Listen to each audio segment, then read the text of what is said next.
issues before I go to the decree, I want to share with you is a decision that was taken last week not to extend the present garbage contracts.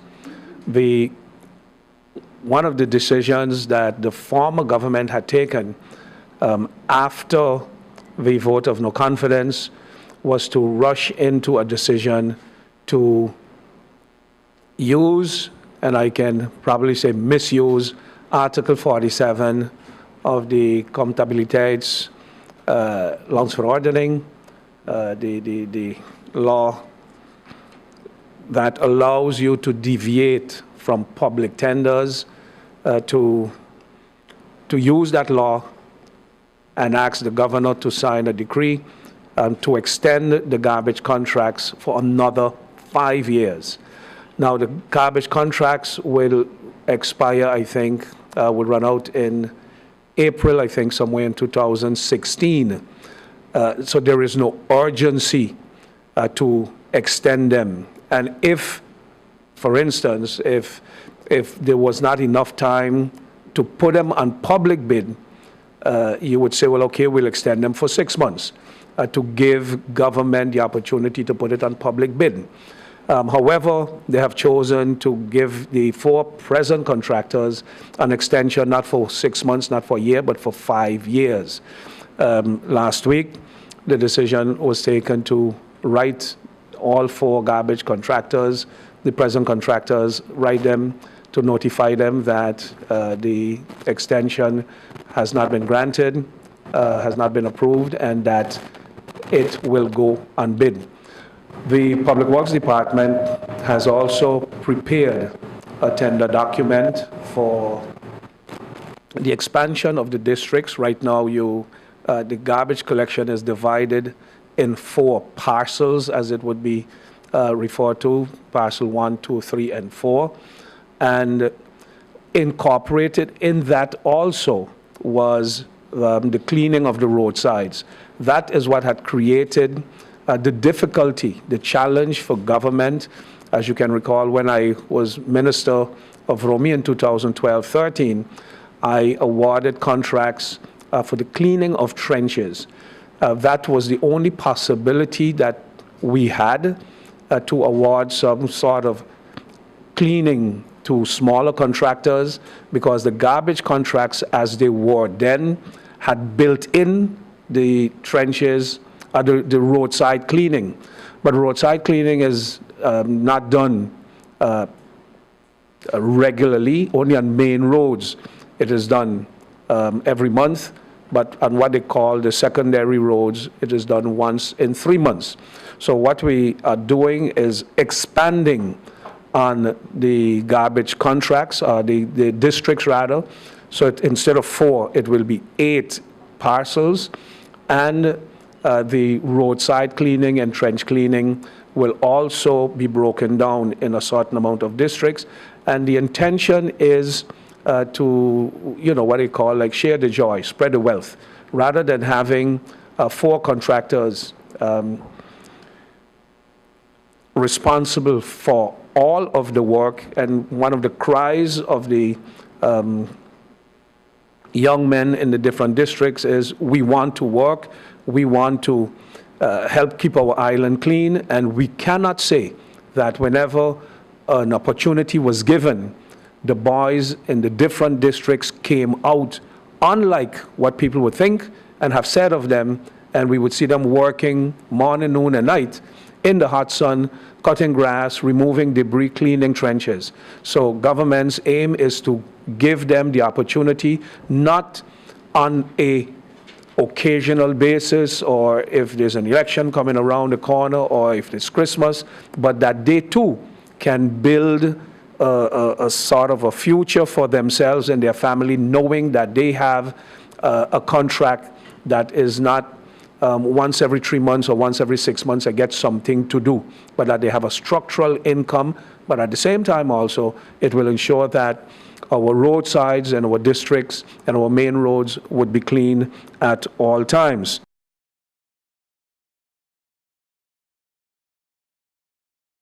I think I reported in the press already that we're going to do our utmost to get the 2016 budget balanced. We are now today, December the 2nd, I believe, and working on a 2015 budget simply does not make any sense anymore. A budget normally for the year should be ready before the year starts or very early after the year starts. 2015 will be the end of the year. So whatever projections you made, they have translated themselves into real numbers throughout the year. So we will not spend time and energy on 2015. 2016, we will do our utmost to try and get that budget done. There's quite some challenges that we face, and many things that we have to do to reach that point. Is not an easy task. Everybody's going to have to bite the bullet, but we have no choice because it's the law. You have to have your budget balance. So there's going to have to be some reduction, serious reduction in expenditures to bring them in line with a reasonable projection of income given historic performance. Historically, we could state that approximately 445 million, between 440 and 445 million is what we generate in income.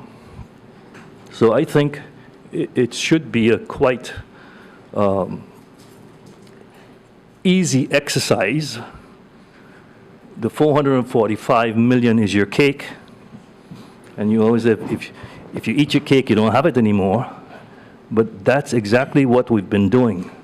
We've been eating our cake and then behaving as if we still have cake.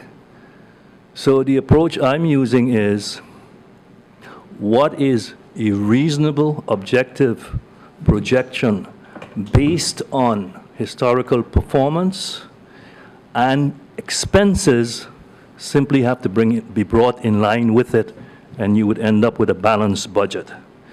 There are two items that are very challenging, and that is the debt that has been built up to SZV and APS for the last 5 years, starting 10-10-10, which we are being required to settle within 3 years.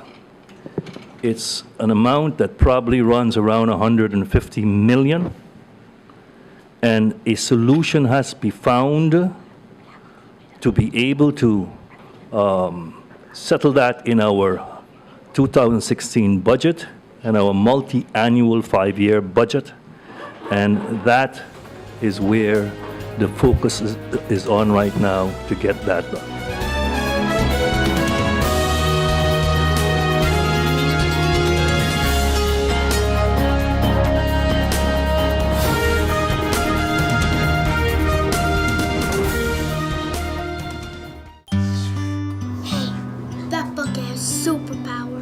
Powers? It makes people suddenly appear. Really?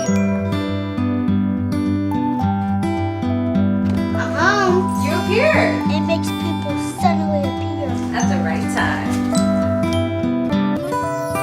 Grandma! Festive feast from KFC. The taste that brings everyone together. So good. Hey, Bob, you're on family vacation. Oh, but your daughter's got the measles. But don't worry about it. With your Be Sure travel insurance, children under 12 are covered for free. Are you be sure? Be sure. Yeah, for free.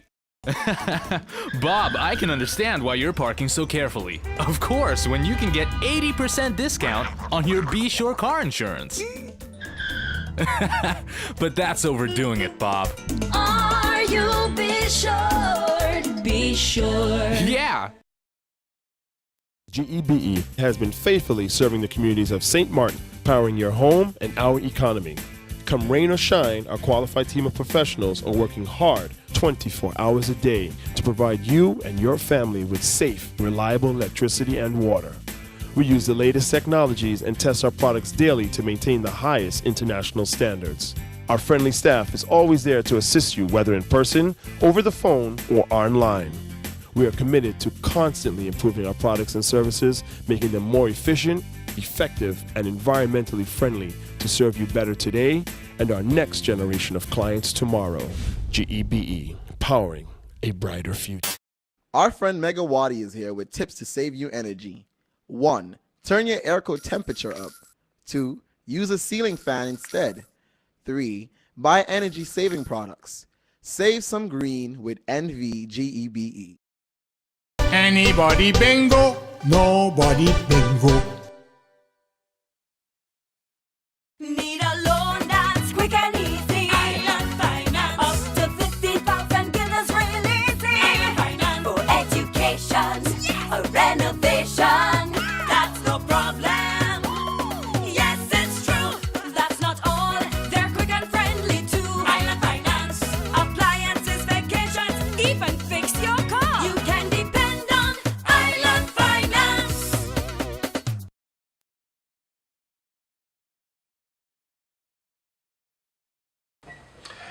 I stand before you, ready to serve you, the people of our country. I grew up in a very humble and poor family in Saba.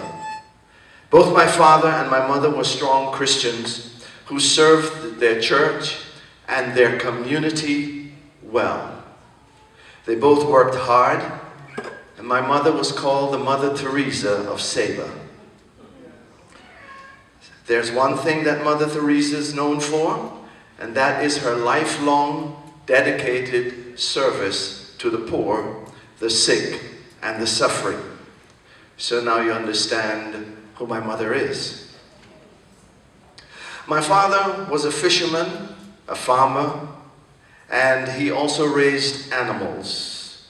And whenever he returned from fishing, he shared the fish with the neighbors. The vegetables he shared with the neighbors, and when he butchered, the goat meat, the pork, and the beef were also shared with the neighbors. And guess who was the delivery boy?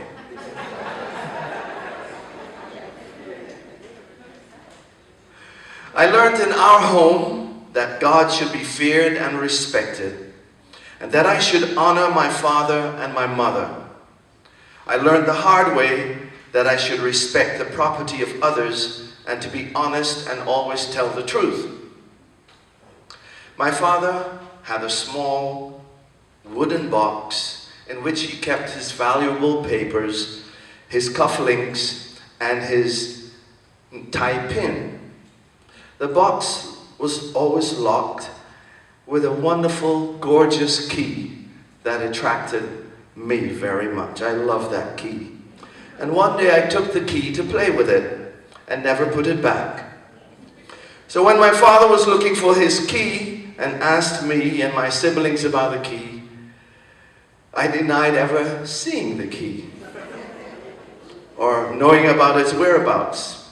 When he eventually found out that I had the key, he gave me a severe beating, mind you, very severe, for just a little key. And so I learned there and then never to take anything that doesn't belong to me, and above all, never to lie about it.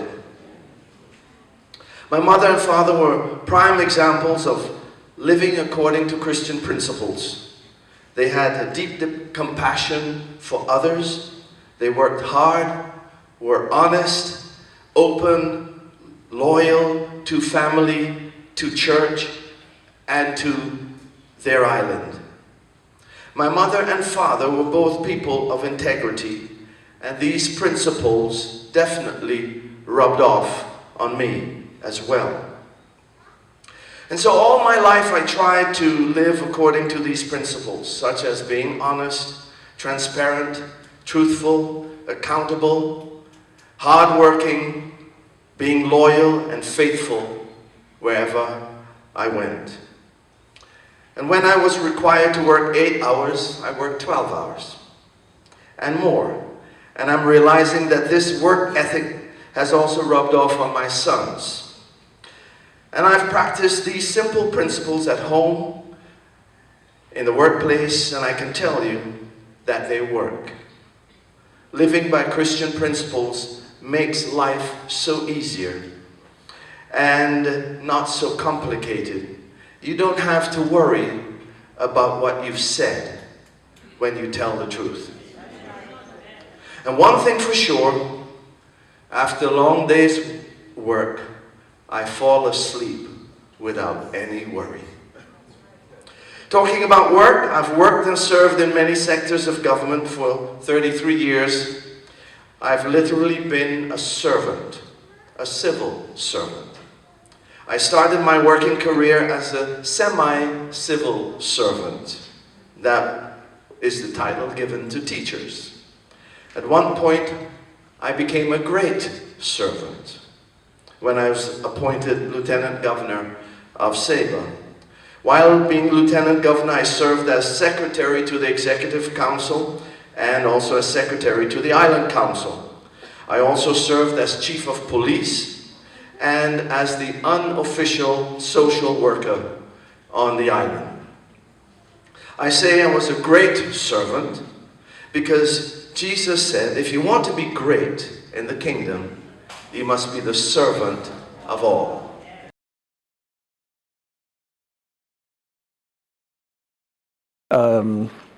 A new decree. We did not meet a self-imposed deadline. It is not that somebody told us that it has to be in. I have taken upon myself to say, well, our deadline should be, we are aiming for the weekend, for Friday, no later than Monday. However, I wanted to discuss the issue as well with the coalition partners. I didn't want to make it a decision taken by the government only, and then the coalition partners would have to read in the news what direction it is that we were heading in. So we took that time, and it was yesterday that the new decree was sent to the governor. I have had no discussions with the governor as yet as to, which direction he would want to go, whether he would sign it or not sign it. We hope, of course, that the governor would sign it. Now, when I walked in, I understood there was a question to Minister Gibson as to whether this was a decree aimed at postponing elections. Of course, it is not. One has to look at, the premise of the decree of October 28th and 29th, but what prompted it as well. What were the developments leading up to there? Following the elections of August, and I'm sure things that I've said before, but following the elections of August, there was a formation of the Red, White, and Blue Coalition. On the same day that I was to hand in the final report to the governor, one member pulled its support. We lost a majority. We did not make any noise, at least for sure I did not.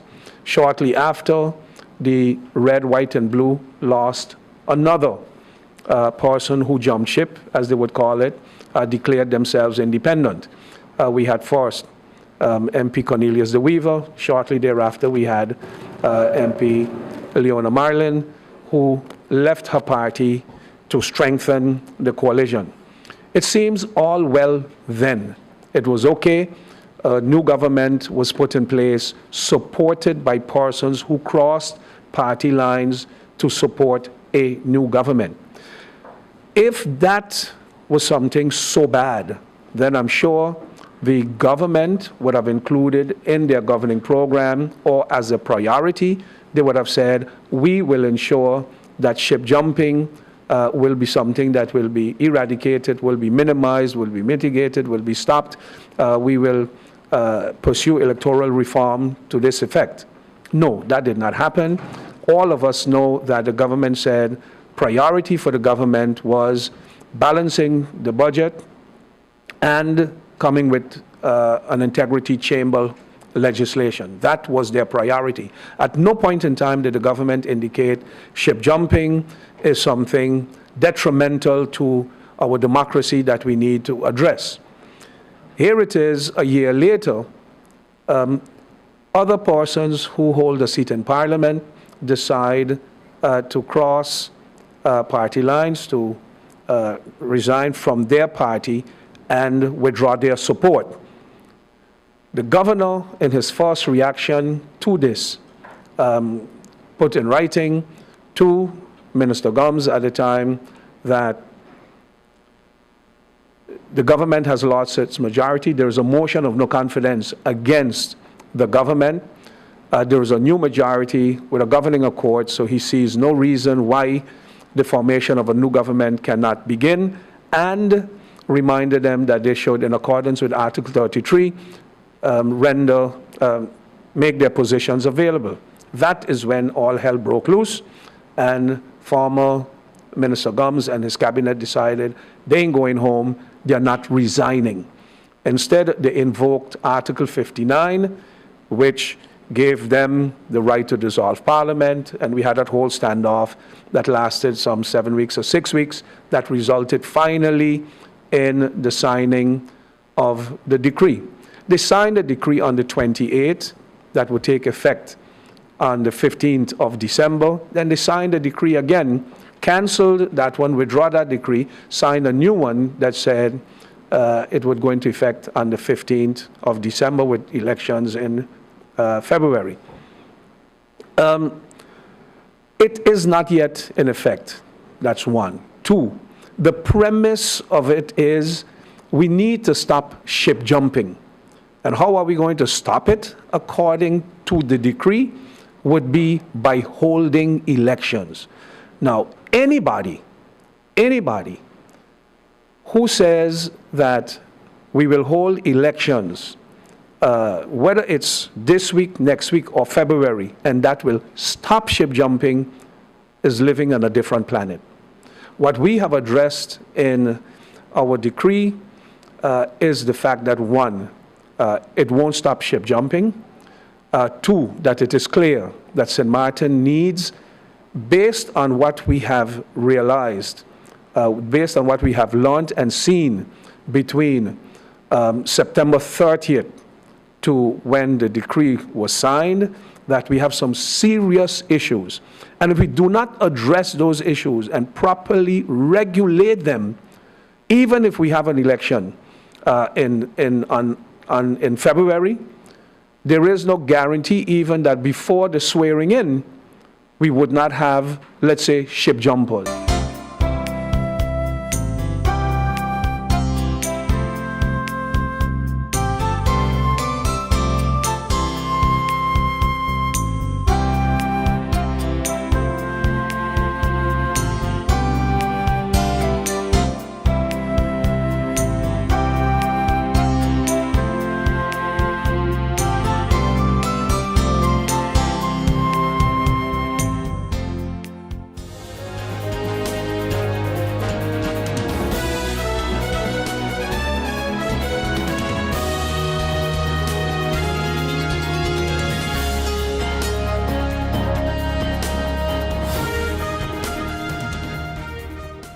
So what's your idea of holiday happiness? Watching the kids open presents? Cooking in our new kitchen? The look on his face. Add to your holiday happiness with a loan from Scotiabank, and you could win a trip for two to Miami and other great prizes. Visit your Scotiabank branch today and talk to a representative about getting your loan. Contest ends January 15th. Conditions apply. Scotiabank. Discover what's possible. Anybody bingo? Nobody bingo.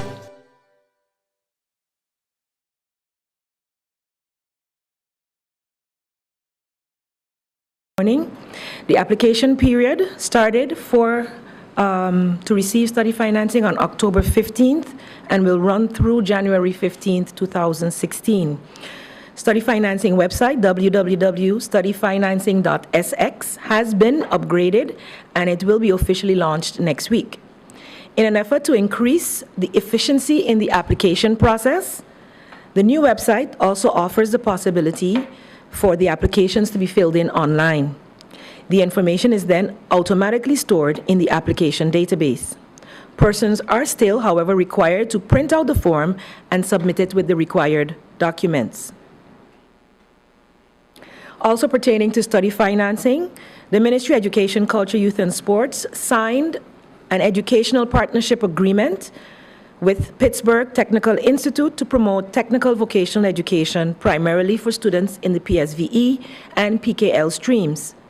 Students from St. Martin will be receiving scholarships via the PTI, which is Pittsburgh Technical Institute, for certificate programs, $5,000, and for the associates programs, $10,000. The PTI, Pittsburgh Technical Institute, specializing in welding, ICT training, culinary arts, and HVAC, which specializes in airco and refrigeration. These are areas which we have on our priority list, and government is therefore setting aside 5 to 10 scholarships to be able to send the first group of students next year to the PTI. So the applications or students interested from those streams are also encouraged to apply. As it pertains to studying in a region, the funding has been secured just recently, and applications that have been sent in have been processed as well. So those who have applied for the Studying in a Region funding will be able to hear about the outcome of said applications within the coming weeks.